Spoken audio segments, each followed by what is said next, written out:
The lion is not the tallest animal in the jungle. He's not the strongest, he's not the biggest, he is not the most powerful, and he's not the most intelligent. And yet he's the leader. Tell your neighbor there's hope for you.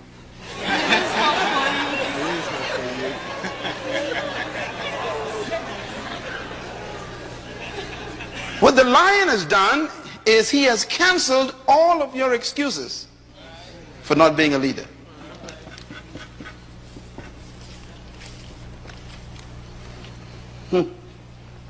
The color of his mane and his skin doesn't inhibit him from being a leader. His intellect, his strength. There are so many animals in the jungle more powerful than the lion.